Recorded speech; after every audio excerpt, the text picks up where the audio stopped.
Sure. Well, the sport of basketball was invented by a Canadian. He did it while in the States, Dr. James Naismith. He invented the sport in 1891. It took about 15 to 20 years for the sport to actually arrive into Winnipeg or into Manitoba. We have record of an early game being played in the 1910, 1912 range in Winnipeg as the first official basketball game. And it was basically just introduced as an intramural activity, really nothing too formal. But it did catch on, and that's we're talking 100 years ago. It did catch on, and then from there were some of the early teams. By the 1920s, there were some early teams that were starting to form. The Winnipeg Toilers being the number one, the one that had the longest lasting sort of stick aroundness and an impact on the early games of the sport in the province.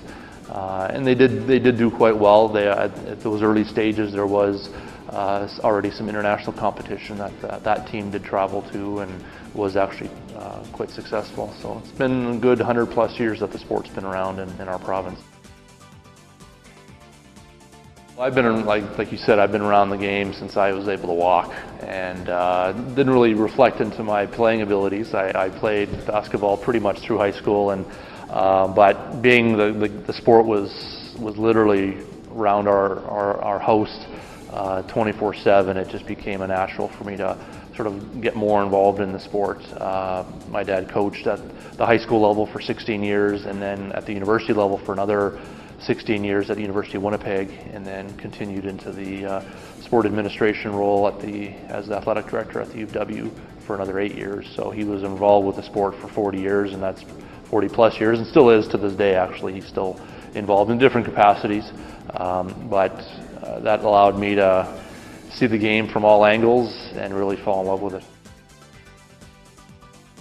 Yeah, he was an early creator of creating our local basketball Hall of Fame to recognize people in the sport.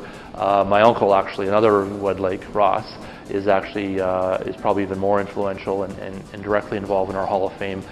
He's currently our chair of our Basketball Hall of Fame, and has been for the last, I think, 7 or 8 years, and has been pretty influential and instrumental in having a physical Hall of Fame, so we can recognize and showcase those teams and athletes and builders that have been influential in getting the sport from over its 100-year history in the province, to remember and recognize those that have been part of the game. It's right now our 30th anniversary. We have a Hall of Fame dinner coming up this coming fall. We do it every second year, and we to induct another slate of athletes, teams, and builders. But it's great to be part of. I started with the association in '92, so it's been just over 20 years now of being not as executive director. I started as a summer student while I was still in school, and worked a couple summers just as extra office support, and then just with timing, that's usually the most important thing with getting a foot in the door. The timing worked well when school was over, and an opportunity opened up as program coordinator here with the association. And then from there, in the late '90s, another opportunity came within the organization with the advent of Winnipeg minor basketball, about being their first executive director, and I sort of held wore a couple of hats for a couple of years, both with Basketball Manitoba and Winnipeg minor basketball. And then as the league grew, it required more and more support, so that became a full-time switch over, still in the same office environment. And then that went through about 7 or 8 years, and then I think it was 2005 where the opportunity to rejoin Basketball Manitoba formally as their executive director came, and that's been that ever since.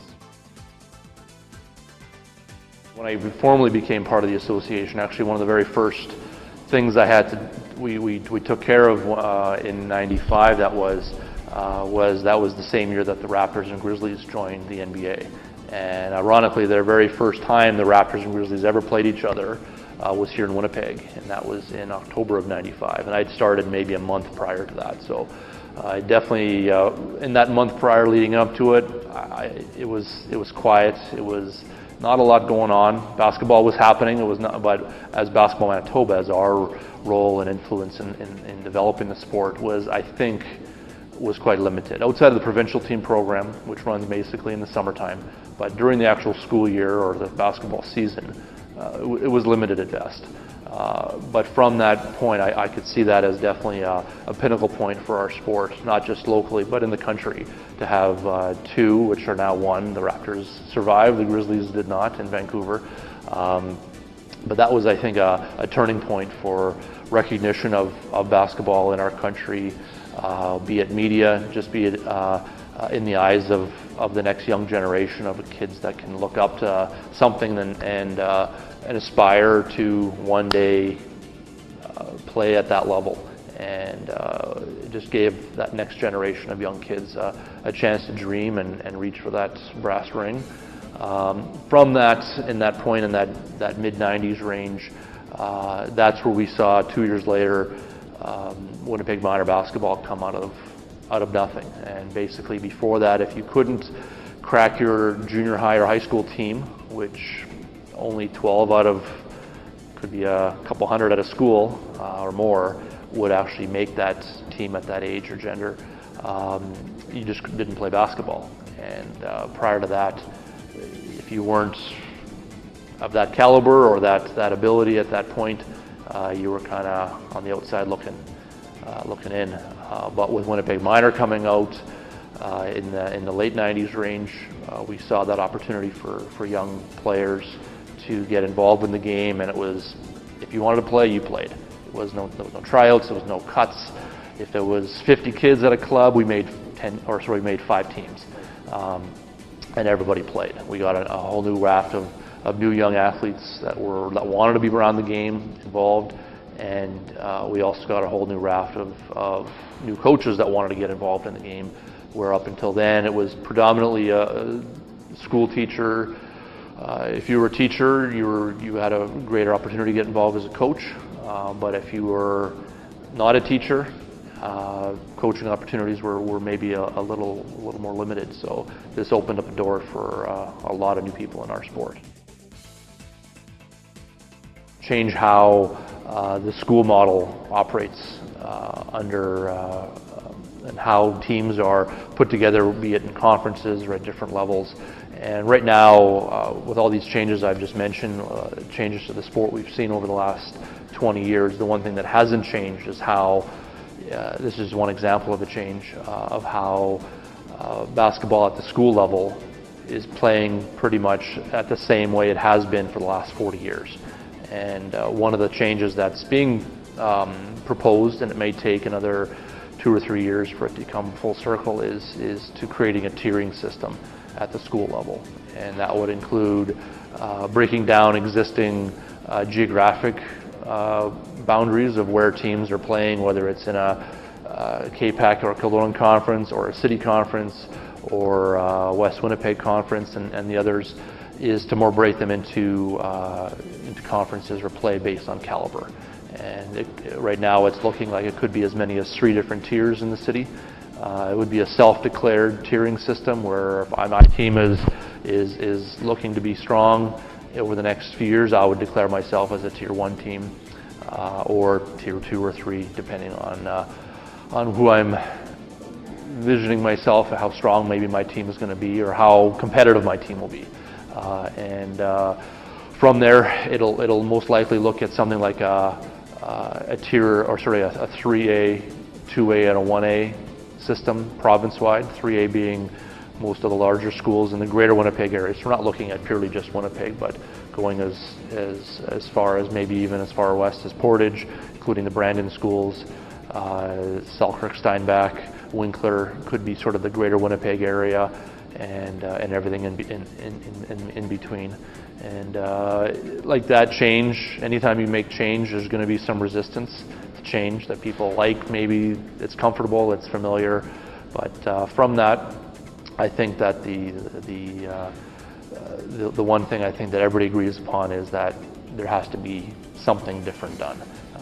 The tradition of having two schools that are neighboring schools physically, maybe just down the block from each other, but talent-wise or caliber-wise, they're 50-point differences in games. Those days, I think, are hopefully behind us, and it'll take a few more to get there, but we're excited to see that happen. Well, there's a few. In the 20 years, I mentioned the early one. I'm talking big picture stuff that we can kind of pinpoint shift changes. The first being when the NBA arrived in Canada. I think that just allowed that, again, that opportunity or that exposure level that our sport was lacking. Number two, I think, again, big picture wise, seeing an individual like Steve Nash get in the game and do what he's done in the NBA, and to be recognized as a two-time MVP in the early 2000s, and to break that next layer of, okay, Canadians just happy to be on a team, but to actually contribute, actually be recognized as the best in the league, is a huge achievement, and again, one that young athletes can relate to and see that this is a Canadian kid who worked his ass off and got to that next level and showed that hard work will pay off. Because he's not, when you look at him, he's not your Shaquille O'Neal kind of physique who can just physically ride that ability, he's a very average looking, you wouldn't pick him out of a crowd kind of thing. You wouldn't think he is the best basketball player that Canada's ever produced. So a lot of kids can look up to that and go, I put in the hard work, things might pay off like that. And then just, I guess, even just the most recently over the last month is to see a Canadian drafted #1 overall in the NBA draft. Again, sees that point of we're not just happy to be there, but we're now making change, making a difference, and getting to that top tier in the world. And how this will all sort of come together over the next 4 years is the next Olympics in 2016 in Rio, and seeing this next wave of young, top talented athletes that Manitoba is being part of. Our teams are now as competitive nationally as they ever have been. To be part of that and to see Canada get back into that world stage at the Olympics is something that we've been without over the last 16 years. Canada, if you've not known, has not had a men's team at the Olympics since 2000, and so that will be 16 years, which that's a career for somebody who started maybe at their pinnacle in 2000 to 2016. That's longer than a career. Most players don't play longer at that high level, that longer than that. So it's something that has been sorely a hole in our system, and one that we can see these little pieces that are now coming together will culminate in the next couple of years there. Well, our best way is our website, and that's, I think, the easiest way to find general information about what we offer, and not just what Basketball Manitoba offers, but all of our member associations.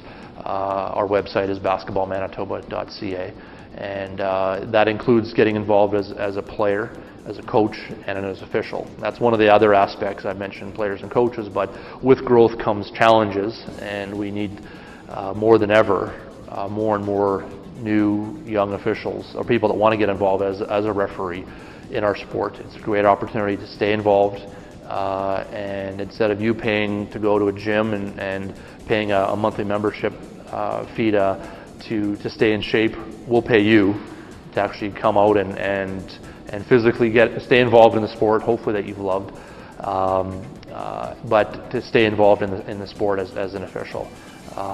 But as for players and coaches, there are a number of youth leagues in the greater Winnipeg area that anybody can get involved with, Winnipeg Minor being the big one, but there's also other smaller leagues and clubs that do offer programming pretty much year-round. There's a ton of summer basketball camps that are running in July and August, so when the leagues aren't running in the summer, there's great opportunities to get involved to develop your game outside of a game or outside of a league environment. And School basketball. School basketball is still a huge presence in our province, and those leagues run pretty much November to March, and our club and league operations run October till June. So you're pretty much looking at a full calendar year. When you add the summer camps running, there's pretty much an opportunity for somebody to get involved at some capacity in our sport.